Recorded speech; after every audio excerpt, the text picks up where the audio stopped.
Hey fellas, Sean Michael here. Just wanted to share something really powerful. One of the members in our Attraction Academy was asking a question about this slide you can see in the background. And this slide, and I'll tell you what it is. This is the 3 stages of attraction. And I'll cover that in a moment. But what I'm also going to respond to is how, really quickly, and over the next coming months, how you can work on your what we call DHV stories. You've heard that mentioned in the dating game a lot. Sometimes people perceive that telling stories is not real, but these should be things from your real life, especially when you get into the phase of deep attraction. And I'll explain that in a moment. So in a moment, I'm going to share 5 little mini steps that you can do to develop your natural attraction stories congruent with your life, the successes you've had, and how to relay them in a way that's interesting and attractive to women. So before we get to that, let's just recover quickly these 3 attraction stages and what they mean. First, you've got the impact value. That's what she's going to see of you in the first 30 seconds, made up of your what we call fashion, grooming, physique, posture, also how you speak, your delivery. So those 5 core components. And that's what she's going to see of you. Sometimes, by the way, if your impact value, how you style yourself, how you present yourself is too low value compared to what she is used to, or she is significantly higher, your game can be over before you start. So I always say on the boot camps to our guys, don't make the game hard for yourself by being a scruffy bastard. You don't want to be going in field so low dressed. My rule of thumb for that, by the way, little hack, is especially if you're out in the daytime, just be a little bit smarter than everybody else. That way you're more memorable, especially in the day game. So not hard. That's the impact value, what she sees of you. Then this is the traditional component that a lot of the dating books talk about. It's the attraction phase. Mistake a lot of books made back in the day when they were reacting to styles. The game is they said basically there's your opener and then it's straight to attraction, which is not, it's not that simple.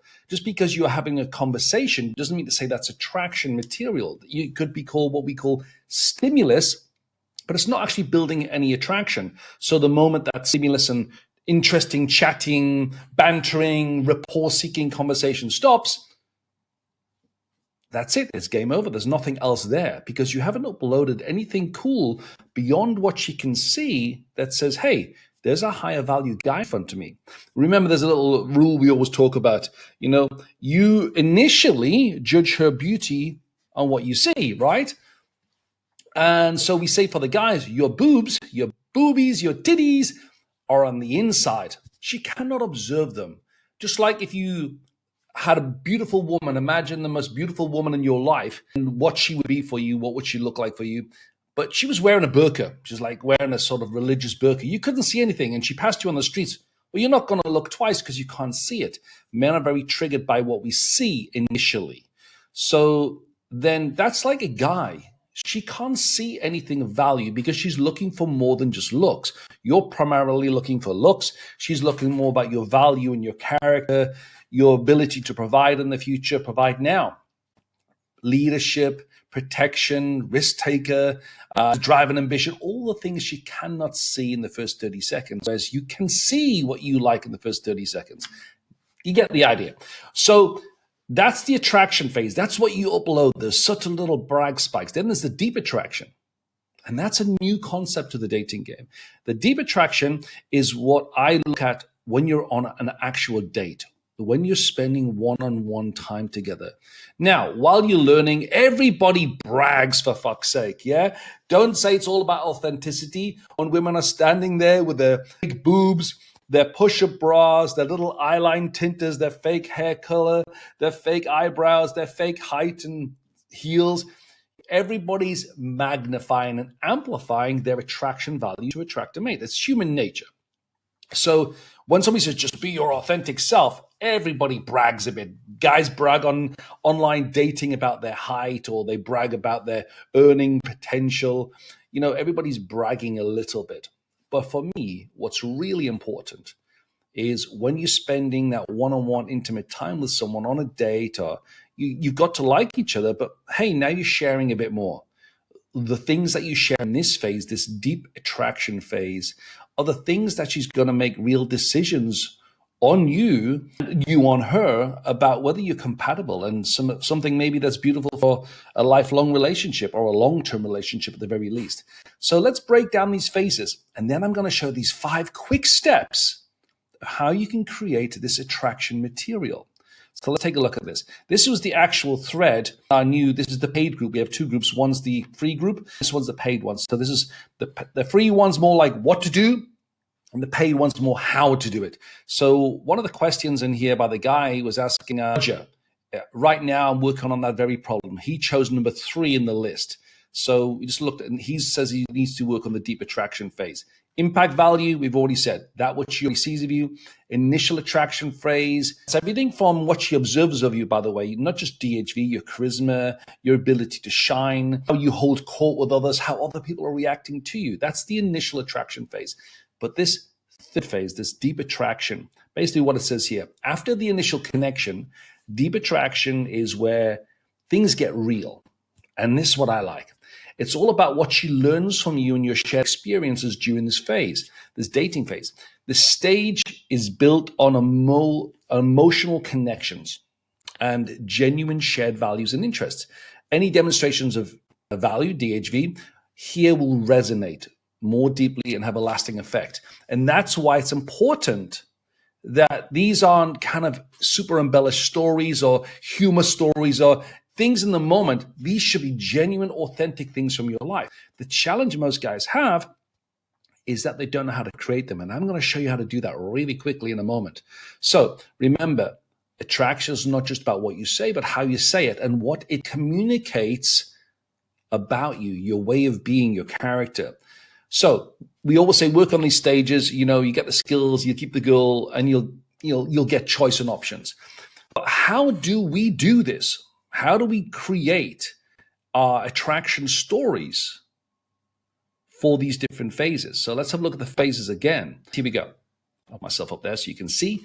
And this is the deep attraction phase. This is basically when you're on a date. And the reason I like this phase more profoundly is also it's a lot easier because you don't need a great range of delivery.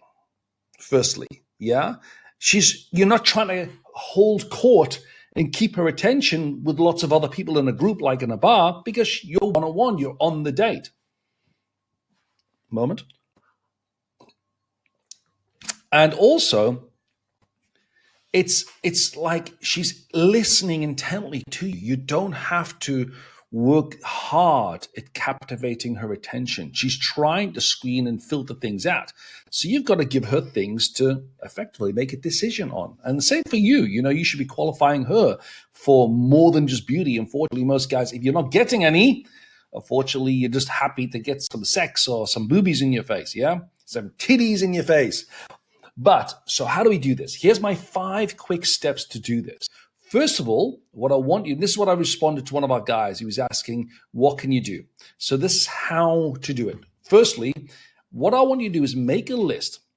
You can spend the next few weeks doing this. It's not just a quick exercise, but you can do it quickly. Make a list of all your accolades, all your successes, all your achievements in life. Yeah. Any maybe adversities you've had to overcome to be the kind of guy you are. Some deep struggles. I remember one of my guys on one of my boot camps. I was from Afghanistan. He was a refugee, came across to Denmark, Mo, he was called, and he had to literally live in the woods for the first 10 weeks in a tent, just so he could save up to go on some English-speaking courses, Danish-speaking courses at the time. But also so he could afford to go on some personal development courses because he knew he lacked skills. So he basically sacrificed. What a wonderful story that is to share. Now, you're not going to stand in a bar and start telling people that story. That's a very deep personal story.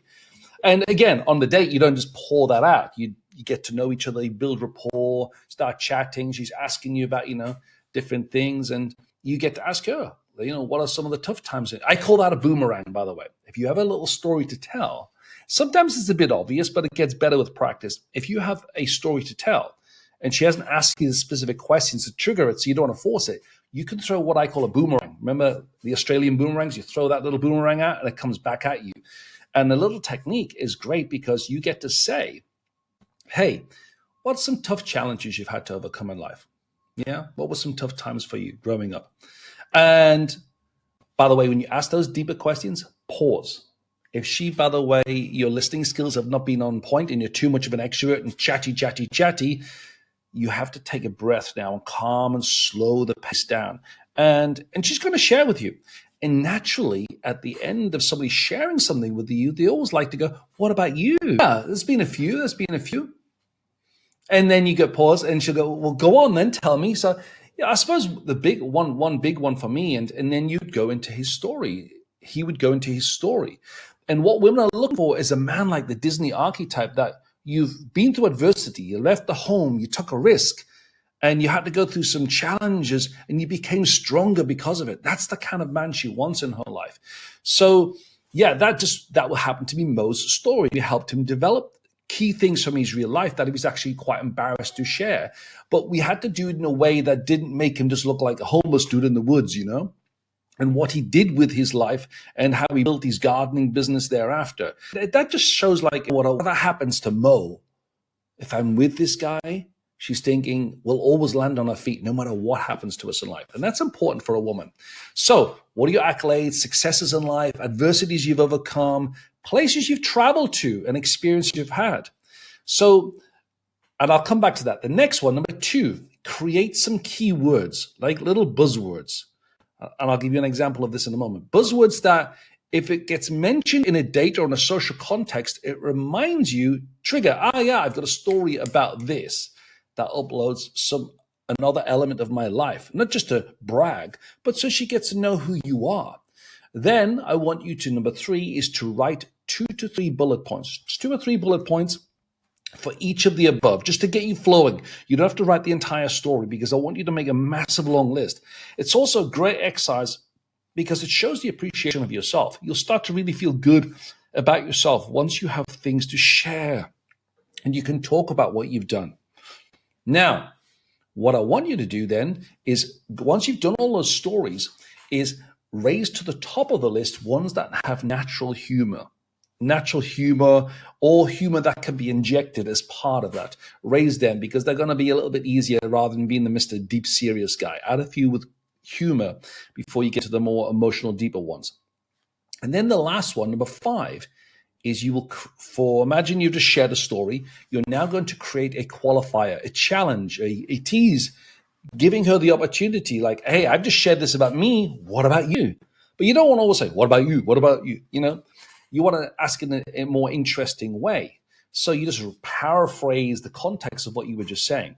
Let me give you an example of this. There's 5 things. Number 1, here's a one, and I did this early in the game because I heard Mystery tell a story about a skiing accident story. Matador used to use it as well, and it got me thinking. I was like, all these little stories are great. They're good to polish your delivery on, but then I wanted to make sure myself and in my future bootcamp students had real authentic stories from their lives. So I learned the context, which is very powerful to learn the scripted routines. But the point is, they're just to get you moving and get you some experience. They're not about getting the girl for your life based on a story that wasn't yours. It was just to get you moving and sharing something, like sharing a joke effectively. It allows you to polish the delivery just like a comedian would. But you have to then take that delivery and then apply it to your real life. Otherwise, you just become a fake robotic soldier. So here's what I did. One of my ones is dated an Olympic medalist in skiing, giant slalom skiing. And it's how I got into giant slalom skiing. And I went on to win one of the amateurs in the Royal Signals Championships in Germany for giant slalom skiing. Now, how do you polish that? So that's the overview. So then I created a couple of keywords. Russian, Olympic medalist, British Army, Switzerland, and I just had a few keywords there. So anything that got mentioned about skiing or Switzerland or, adventurous sports, they triggered that in my mind. Then I just started writing down, for instance, more bullet points about that particular story, how I got into it, how I met her, and little pieces. Then, there wasn't any particular humor in this one, so I didn't add that. So I didn't, it doesn't always have to have humor, by the way. And then at the end of it, I've got a couple of questions I can ask. If I don't want to ask directly, like because that was more about like skiing and taking some risks and a few other. There's about 3 or 4 different stories that go with that, and it'll get better for you the more you're used to telling them. That's why you have to start creating them. And the natural qualifier at the end for me to her would be, so what's some kind of extreme sports or crazy things you've done? Or what's on your bucket list of crazy adventures to have or crazy sports to do? There are different ways to get into that, but you should always have a question. So you're screening her as well as her screening you, because you don't want to be in the role of her just asking you questions, but you not then asking her back. And all you're doing is reacting to her questions. So how did that story look? Basically, in a nutshell, if I'm on a date, and again, you don't need great delivery, is I get to tell a little bit about my past. I was kind of, even though I appear a lot more outgoing and a bit more of a leader and upfront, I'm more of a natural solitary soul. So every time people in the army barracks would go in Germany, we were based in Germany at the time, in the British Army, every time everybody would go down the bar, I would try and find other things to do, like anything to volunteer, I'd volunteer for. So I volunteered for some German speaking classes, or sometimes you get shit duties. But you know what? I take that risk because sometimes there were some good things. One was there was a sports psychology diploma paid for by the British Army for 2 years in a German college. I'll do that shit, some evening classes. So then I was the Army physical training instructor plus sports psychologist, and I paid for my own sports massage therapy course. So then it became like, oh, let's send Sean with these different sporting teams. So by doing those things, it opened all these opportunities. And one time I got sent with one of the Royal Signals skiing teams to Switzerland. And then I tell a little bit about Switzerland and how beautiful it is, going through the mountains and to the point where emotions, I want to go there too. See, it's like a comedian. You see, you're not just making a point. We're taking them on a journey of your story. And while I was there, it's like, the time was like during Bosnia War, show my age now. The Royal Signals had this ex-Olympic ski trainer, and he hated me. He's just because I couldn't ski. I'd never skied in my life. And he's like this Olympic trainer at all these, and he's like, why are you doing the fitness?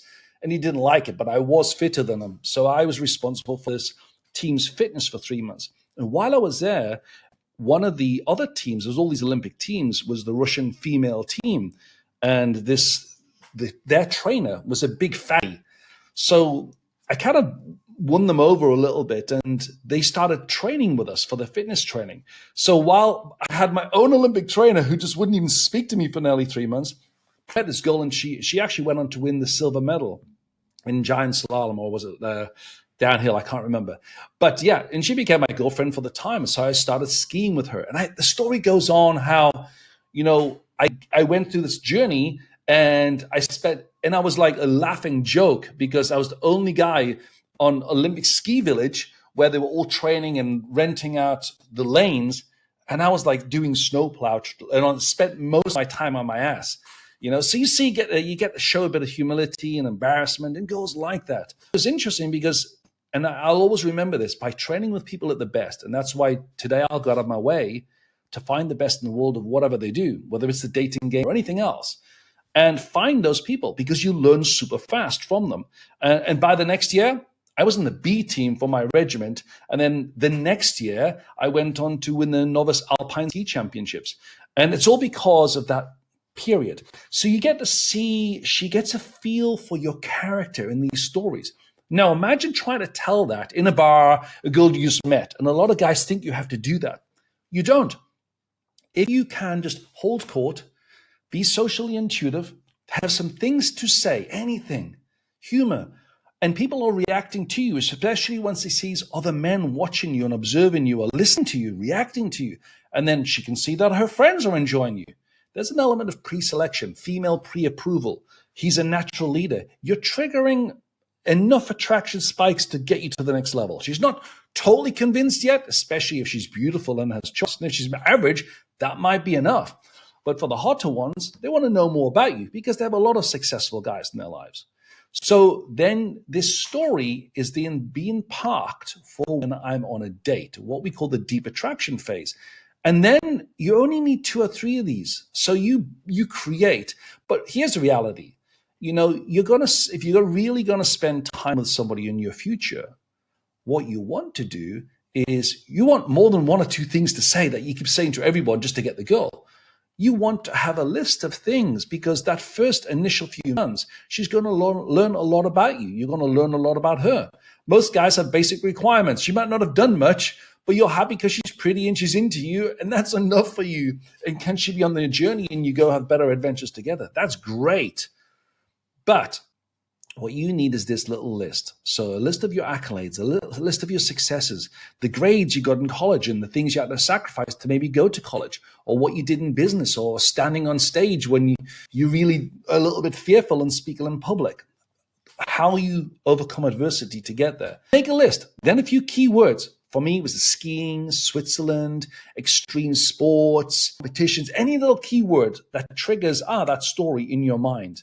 And you can write some little flashcards and have the flashcards, and they have little keywords. And you pick it up and remind you the story. And just practice those stories as often as possible. You know, especially when you get to that comfort and connection phase, maybe you're sitting down one-on-one and sharing things. It might be too much of a story for the early phase.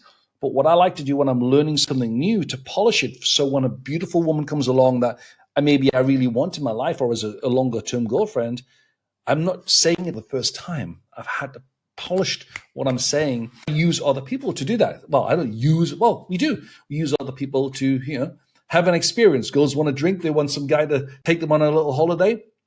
We want their time. And in the dating game, you are effectively not just using people, but what you are doing is offering value to them. Even if you don't intend to be in their life, you can still be nice to everyone in the group. You can still add value, still add humor. You can be stimulating to listen to. You're offering value. So it's not the fact that you're just using each other, because everybody does in life is natural. But what you really want to do is, leave people in a better place when you find them. And a way of doing that is have some interesting shit to say. Nice and simple. Okay, let's not get too deep into that phase, but 5 phases, boom. Write down a list of things you've done, achievements, accolades, successes, adversities. Create some keywords. Yeah. Write a few bullet points for each for the story. Then raise to the top of the list if you can. Identify which ones had natural humor in them. I didn't actually think that as I've shared it with you there, I forgot there is the little humor piece within that story of me sliding down the mountain and everybody looking at me while I'm on my ass and having a bruised ass for weeks. There's a little bit of humor in that.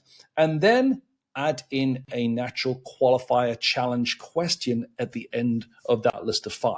And you can do that and start off by creating 2 or 3, but make sure you build a big list. As you're doing that, you'll feel great about yourself. And it's such an easy way to achieve deep attraction at the very point where it counts, especially in the dating phase. So yeah, there's the 3 stages of attraction. If you're not in our group, you can get into our group. And if you'd like my PDF and summary of these deep attraction stages, just message attraction or DM me or get in touch in one way, and I'll send you the list so you can do it on your own. Take care, take action. Get out the house.